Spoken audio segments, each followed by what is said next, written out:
sampai di mana.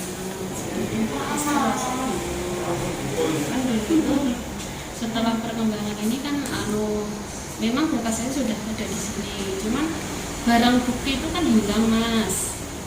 Nah hilang kan di sini nggak bisa diproses.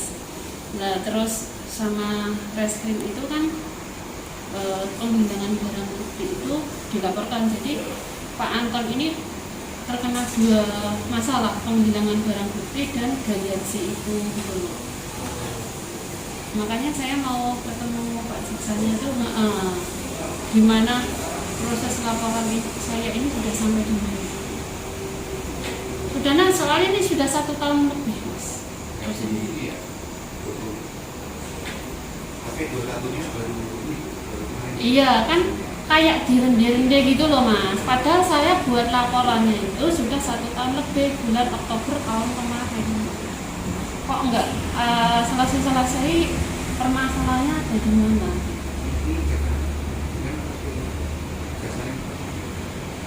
Pak Jaksa nek namanya sinten ya? Baru daripada nggih. Pokoke nek ben kula Pak Saktone terus sing nangani ini enten. Memberi kabar ke saya, terus setelah saya lapor Pak Ganjar itu terus baru kedatangannya ke sini mau tahu sampai mana laporan saya, apa segera disidangkan atau enggak. Soalnya kan ya saya menunggu kepastian kabar dari pihak Polres atau dari sini itu belum ngabari gitu loh mas. Padahal ini kan sudah 20 harian berkas penghilangan barang bukti sudah dilimpahkan ke sini, tapi tidak ada kabar lah. Terus tadi Pak Jaksa menjelaskan kalau berkas pertama galian C itu sudah lengkap, karena tidak ada barang buktinya jadi tidak bisa disidangkan. Nah ini nunggu kelengkapan berkas dari reskrim. Ternyata berkasnya itu tidak lengkap. Dari pihak kejaksaan ini minta kelengkapan berkas itu lebih detail, gimana pencarian barang bukti tersebut gitu loh mas. Jadi saya suruh menunggu, katanya kemarin berkasnya itu dikembalikan lagi ke reskrim, suruh menunggu 14 hari lagi. Kalau 14 hari lagi reskrim tidak memberi kejelasan pencarian barang bukti itu, nah pihak kejaksaan ya menanyakan ke sana sih, mau menanyakan ke sana gitu. Barang buktinya apa sih itu? Barang buktinya itu bego mas. Ya kayak nggak masuk akal loh mas. Barang bukti sebesar itu, terus katanya loh mas, itu waktu hilangnya, waktu bego di situ, terus dipindahkan itu kan saya ngasih tahu pihak penyidik, Pak barang buktinya itu hari Sabtu ya mas, enggak hari Senin. Pak barang buktinya itu sudah nggak ada di situ, kemana? Iya mbak, diambil, mau diserahkan ke kejaksaan buat barang bukti. Nah terus berapa hari kemudian saya tanya, katanya barang bukti tersebut itu rusak terus diminta Pak Anton, katanya mau diservis di rumah. Pihak reskrim mengizinkan dibawa pulang. Lah terus dibawa pulang kan saya sudah nunggu kemungkinan hari Senin atau hari Rabu mbak, barang bukti sudah diserahkan ke kejaksaan. Lah saya nunggu itu sekitar ada mas 2 bulan itu nggak ada kabar. Lah reskrim juga nggak ngabari, dari pihak Anton juga nggak ngabari saya, makanya saya cari informasi sendiri. Saya ada itikat, saya tak ke reskrim mau ketemu Pak Kasat. Ketemu Pak Kasat itu sampai saya di sana. Sebenarnya Pak Kasat itu kan ada, cuman saya dioper ke Kanit, katanya suruh bilang kalau kasatnya itu nggak ada di tempat. Nah terus setelah itu saya kan ya agak ya mas, ya kecewa. Terus saya itu lapor Pak Ganjar, kok laporan saya sudah hampir 1 tahun enggak selesai Pak, kayak dipersulit gitu. Terus Pak Ganjar, Pak Ganjarnya ya udah ini WA saya ini tunjukkan ke Polres atau ke Polda itu. Nah, terus waktu saya dioper ke ruangan kanit kan Pak Kanitnya juga nggak ada, cuman ditemuin anak buahnya, dihubungkan, oh ya Mbak Narni besok kesini lagi ketemu Pak Kanit, nanti biar diantar ketemu Pak Kasat. Nah terus itu hari ini, nah besok saya ke situ itu Pak Antonnya sudah ditahan. Ya kemungkinan ada apa ya? Dari Pak Ganjar, ada gertakan dari Pak Ganjar itu. Makanya saya juga terkejut. Loh, ke situ kok sudah Pak Antonnya sudah di tes kesehatannya, katanya negatif semua, terus ditahan itu. Nah terus ya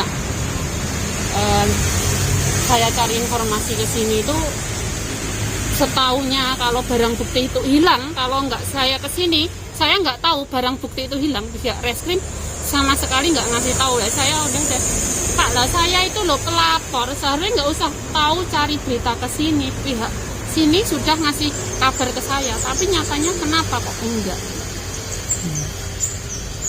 Mbak, itu lereng-lerengnya awalnya gimana sih tuh? Galian seperti apa sih? Galian bisa sampai kan gini toh Mas. Tahun kemarin, tahun 2020 mereka itu sudah melakukan penggalian sawah berarti ya? Iya, bawah sawah saya kan yang gantung dalam. Nah, terus saya itu lapor Pak Lurah. Nah, Pak Lurah itu malah jutek banget. Saya nggak mau tahu, itu bukan urusan saya. Dan terus saya berusaha menemui operator bego, katanya mau saya hentikan, cegah agar tidak dilakukan lagi gitu loh Mas. Berusaha untuk menyetop. Saya ini cuma pekerja Mbak, itu tergantung bosnya. Nah, terus saya ketemu katanya bosnya, nah itu bilang katanya sudah dapat izin dari saya. Yang bilang dapat izin itu mandor yang mengelola lahan tersebut sama bego itu. Nah setelah saya tanya, pengelolanya itu malah bentak-bentak saya, seolah-olah saya itu di situ nggak punya hak apapun gitu loh. Saya itu ya sakit hati, kecewa banget Mas. Terus setelah itu tahun berikutnya, tahun 2021 itu mengadakan galian lagi ya pas musim kemarau, bulan 9 Mas, mulai penggalian itu. 2 hari itu kan sudah dilakukan penggalian, saya sudah lihat kedalamannya itu loh Mas, mepet terus dalam sekitar 3 meter sampai 4 meter. Terus saya lihat ketinggian sekitar itu sudah 7 meteran gitu. Saat itu 7 meteran? Lebarnya yang digali dalam itu. Terus saya menemui pengelola sawah. Lek, awake dhewe padha-padha butuh mangane kok sampean kayak gini.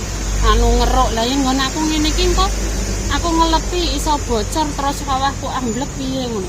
Wah dia, lha kok aku lho, polok sing anu mangan bates sawah. Mosok kene, watok ngeten-ngeten dah. Itu terus saya jelaskan, lek sebelum saya jenengan garap sawah sini, batas tanah sawah ini yang nancepkan itu agraria loh lek. Terus jare kalau nggak terima unggahno yen mbok unggahne, pokoknya suaranya nada tinggi Mas. Terus yang ada tetangga sawah saya itu malah ikut-ikutan ngeroyok suara saya, dimaki-maki. Terus saya itu sampai sini tuh sesak. Terus saya pulang nangis itu. Terus saya diem, terus malah mereka masih berlanjut, sudah mau selesai gitu, sudah mau selesai. Mandornya bego itu datang ke rumah saya lagi nawarin, Mbak, saya dengar-dengar kok sawah jenengan juga mau di bego dikeruk lemah. Enggak Pak, sama sekali saya nggak ada pikiran ngeruk lemah kayak gitu.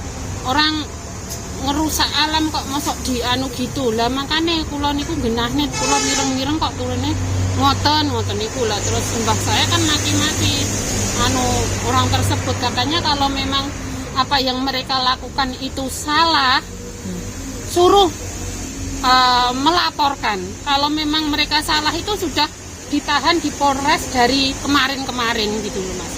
Jadi saya itu memang diancam orang tua itu suruh menaikkan kasus ini lah. Terus setelah itu kan saya lapor ke Semarang dari ESDM.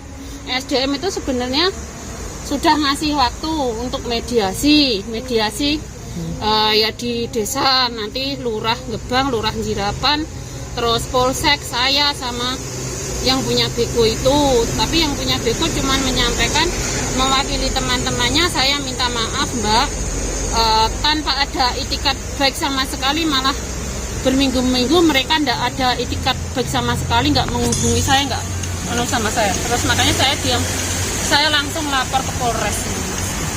Laporan saya itu bulan Oktober 2021 sampai sekarang, jadi sudah 1 tahun lebih. Intinya itu penggaliannya itu mepet dengan batas ya. Terus kedalamannya itu tegak lurus gitu ya. Iya, kedalaman itu 3,5 sampai 4 meter. Terus kan waktu saya laporkan itu kan tinggal dikit Mas. Terus dari pihak reskrim setelah saya lapor itu sisanya itu suruh meratakan, maksudnya biar nggak kelihatan dalam itu. Oh gitu.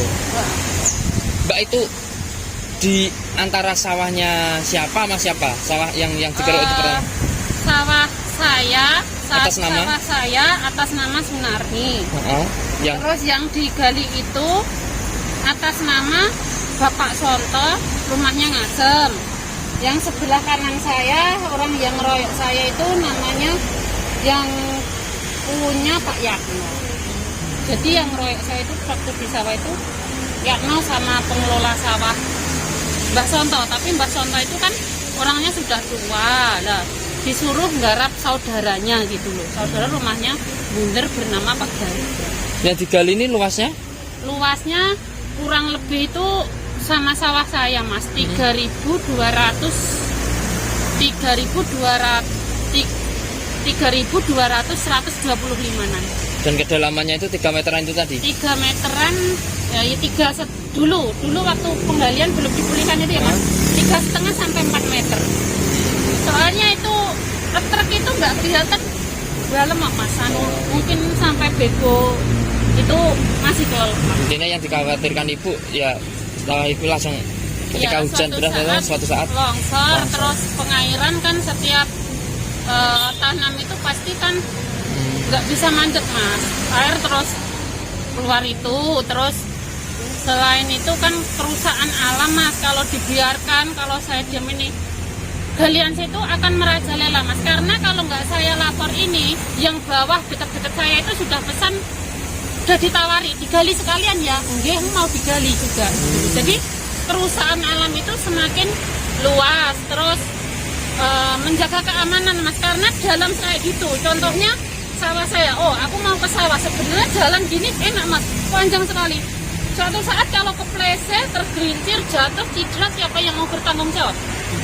Sedangkan mereka itu melakukan penggalian itu cuman untuk memenuhi kebutuhan mereka, menebal kantong dompetnya mereka sendiri, gitu teman.